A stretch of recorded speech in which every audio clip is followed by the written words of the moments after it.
Assalamu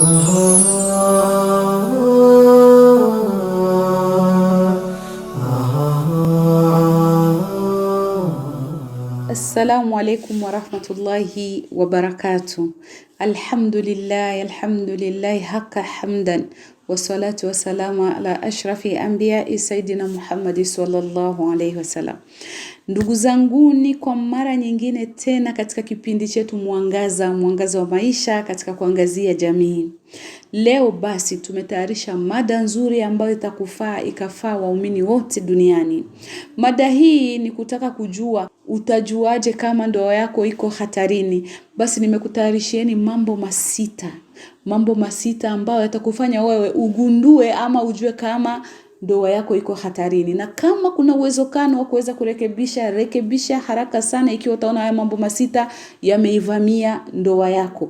Hapa sasa ndio tutataka tujue ni mambo gani haya ambayo tunazungumzia, maana ndoa nyingi ziko kwenye matatizo makubwa sana. Kuna kitu kinaitwa katika lugha yetu ya Kiingereza toxic relationship. Haya ni mapenzi yasiokuwa na mwelekeo, ni mahusiano yasiokuwa na mwelekeo. Hujui mwanzo wake ni wapi wala mwisho wake ni wapi. Ndugu zanguni, kuna kitu kimoja ambacho watu watambua. Wizara ya relationship duniani, wizara ya mahusiano duniani inaongoza kwa vifo. Kwa sababu gani? Watu wanavunjana moyo sana. Watu wanaumizana sana. Watu wanafanya mtu anakuwa confused katika maisha. Basi ni kheri uinvest pesa yako kwenye biashara. Hata ukiomba, ukikosea ama ukizulumiwa, utajua utafute zingine vipi. Kulikoni kuinvest moyo wako kwa binadamu asiyejua thamani ya moyo wako. Anakupa majungu sana, anakupa matatizo makubwa sana, anauchoma moyo, anamuunguza wallahi. Sasa kwa kusema na wewe ugundue kama ndoa yako imekuwa hatarini, ndiye maana usikilize haya mambo masita kwa haraka. Tunaanza na jambo la kwanza kabisa. Katika ndoa ukiona pako kitu kinaitwa more confusion, more frustration, subhanallah, basi jua kwamba hapa matatizo yanaanza. Maana yake nini? Ukiwa uko katika confusion maana yake huelewi uko kwenye unapendwa, hupendwi. Huelewi kama mume wako anakufaa wala hakufai. Unakuwa kichwa chako kila saa kinajifikiria, fikira zinakuchanganya. Unakuwa more confused. Unajiuliza sasa, hapa jamani, ndoa itaendelea au haiendelei? Unakuwa katika mawazo makubwa, unakuwa katika dilema, haujui uko wapi, uko kati kwa kati. Sababu mambo ambayo mume wako anakufanyia kwa mara nyingine hauelewi. Kuna wakati mwingine unaweza kuwa na watu wataki hata kupresent, hakuthamini, hakuoneshi ile thamani ya mke. Ndani kwako akifika unaona tu kama hata machoni mwake there's no love, hamna mapenzi. Wewe mwenyewe unaona tu kama hapa sielewelewi vile. Unaona hana ile care, hajali, hataki hata kujua habari zako. Sasa unakuwa unajiuliza, hii ni ndoa au vipi? Niko katika ndoa? Kichwa kinakuwa kwenye mawazo. Kawaida ya ndoa ni utulivu, sakina. Lakini ukiona ndoa inakosa utulivu, unaanza kuwa confused kwenye kichwa chako, basi haraka sana jua kama hii ndoa inaanza kuwa kwenye matatizo. Naanza kurekebisha kabla ya makubwa hayajafika. Hilo ni jambo la kwanza. Kuwaza haujui msimamo uko wapi wa ndoa yako. Iko sawa, haiko sawa. Napendwa, sipendwi. Kwa nini mume wangu kama haniheshimu vile? Akili yako inakuwa tena imejaa na msongamano wa mawazo, hujua ambapo unaelekewa. Anza kujua kama ndoa yako iko kwenye hatari. Jambo la pili, bila kukawia kabisa. There is no casual talks. Hakuna maongezi mazuri baina wewe na mume wako. Hakuna usalama wa maongezi. Mnaongea nyinyi wote Kiswahili, lakini utafikiri mko na language mbili, mko na lugha mbili ambazo mnakutanisha afu hamuelewani. Tanke huyo mwe wote mnazungumza ni lugha hii moja. Maneno mazito, maneno ambayo hauna usalama. There is no sweet word. Hakuna maneno matamu ya kuzungumza ili usikie. Ukimwambia hivi hakuelewi. Akisema hivi anahisi umemtukana. Maongezi yanakuwa ndani yake kama dharau, kugombana, kila siku ugomvi usioisha. Ni msongamano wa mawazo, mtu hauna furaha katika ndoa yako katika maongezi. Mpaka unakuwa unajihisi, nisiongea hata na mume wangu basi atafadhali nikae kimya. Maneno yenu hayakutanishi, kila saa ni magomvi makubwa sana. Kupandishana sauti, mwingine kulia, kukosa amani sababu ya maongezi, yani maongezi hayana usalama wote. Hapo jua kama hapa panaanza kuwa matatizo. Sababu baina wanandoa wawili lazima pawe kitu kinaitwa kaulan karima. Maneno, yani maneno makarimu, mazuri, matukufu. Mbele ya mume kuna heshima fulani, mbele ya mke naye vile vile aheshimike fulani. Lakini ukiona maneno yenu, maongezi yenu yanakuwa ni confusion, yani maneno yenu yanakuwa hamuelewani, there's no casual talks, basi jua kama ndoa yako inaanza kuwa hatarini. Jambo la 3 bila kukawia kabisa, refusing solving a problem. Yani mume wako aidha ni mke wako anakuwa hataki hata kidogo kitu kinaitwa suluhu. Matatizo yamekuwa ndani ya nyumba mengi zaidi. Lakini mwambie basi tumite hata shekhe fulani. Mistaki. Yabaki hivi kama umeshindwa ondoka. Yani hataki yale suluhisho, hataki kaulu rahman, hataki maneno ya Mwenyezi Mungu aje kuwasuluhisha. Subhanallah.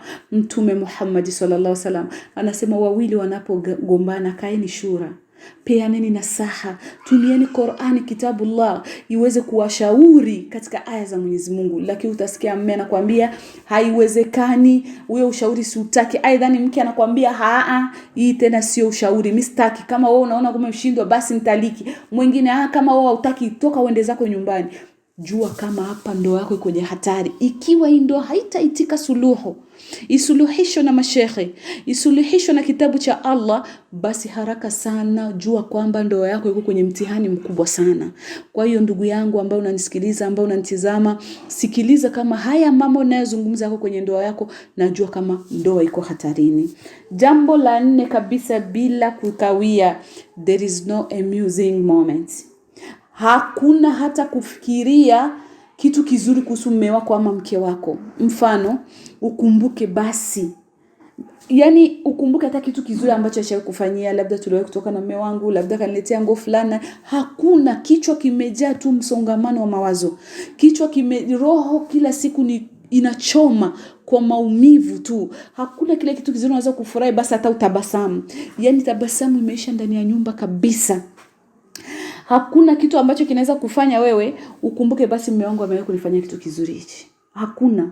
Yani a good memory hakuna katika maisha yako. Hakuna kumbukumbu nzuri. Jua tu kama hii ndoa iko hatarini, maana katika ndoa lazima una mazuri ambayo utakumbuka.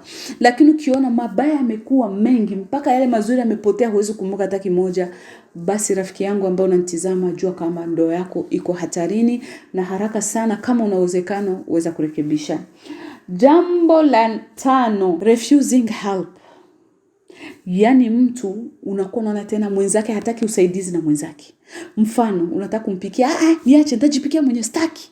Subhanallah, Allahu akbar. Hicho kinakosa nini? Rahma. Hakuna huruma baina yenu wanandoa wawili. Na tusisahau kama misingi, nguzo za ndoa ni 3. Kwanza kuwe mawada, pawe rahma, pawe sakina. Hivi vitatu vikikosekana, jua kama hii ndoa iko kwenye dilema kubwa sana. Iko kwenye yani inaishia tu dakika fulani tu ivunjike. Ndio pale unakutana tena mwenzako na muuliza wana vipi hali ya mume wako, ndoa wako? Na mimi sijui kweli. Yani hapo sijui hata kesho tunaweza tukaachana. Sababu gani? Haujui kama uko kwenye ndoa wala hauko kwenye ndoa, kufuatana matatizo ambayo yanatokea. Kwa hiyo sasa unakutana mwenzako, ukitaka kumsaidiza kitu yeye hataki. Ukitaka hata kumtandika, usitandike fasi yangu, mimi niachie. Ukitaka kumfulia nguo zangu, niachie nitajifulia peke yangu. Anakataa ule usaidizi wako. Ama wewe ukitaka kumsaidia kitu fulani hataki. Basi kuwa hange sana rafiki yangu. Jua kama ndoa imefikia hatari kubwa sana, maana wanandoa kila siku wako na kile kitu rahma, huruma baina yao. Wanasaidizana. Na Mwenyezi Mungu amelitaja ile waja'alna bainakum mawadatan wa rahma. Ametujalia mapenzi na huruma baina yetu. Pakikosekana hivi vitu viwili, basi jueni kama we are in danger. Tuko katika mahusiano toxic relationship, mahusiano yasiyokuwa na mwelekeo kabisa. Okay, jambo la 6 la kumalizia kabisa bila kukawia, asking back what was given. Asking back what was given. Yani unaona mtu anaanza kuomba kile alichokupa. Mfano, nipe funguo yangu ya gari, sitaki tena. Nipe karatasi zangu za nyumba. Nipe kile kiwanja nikununulia, nipe. Yaani vile ambavyo alikuzawadia wakati mko kwenye mapenzi mazuri, anaanza kuvikuomba. Vyote vyenye ulimpa kama zawadi. Wengine hadi wanachana, hata ni nguo anaichana, sitaki hata kuona kitu nilikupa.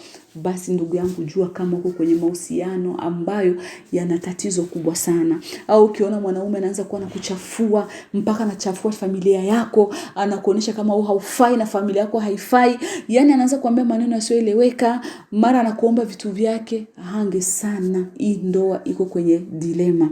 Sasa harakisha sana urekebishe ndoa yako. Haya mambo masita yaangalie vizuri na usikie mtazamaji. Ukiona kama yako kwenye ndoa yako, basi jua kama ndoa yako muda wowote inaweza kavunjika. Rekebisha kabla ya matatizo hayajafika. Kwa hiyo ni hayo tu katika kipindi chetu Mwangaza wenye kuangazia jamii. Ukitaka kupata mengi zaidi, ingia kwenye channel YouTube, andika Mugisha TV. Andika kipindi Mwangaza, aidha ni Mugisha TV Mwangaza. Utapata mambo mazuri mengi ambayo tunazungumzia, ambayo yatakusaidia wewe, kanisaidia mimi, akasaidia watu wote katika kuelimishana na kukumbushana mazuri. Kwa hiyo don't forget subscribe, like and comment. Assalamu alaikum wa rahmatullahi wa barakatuh.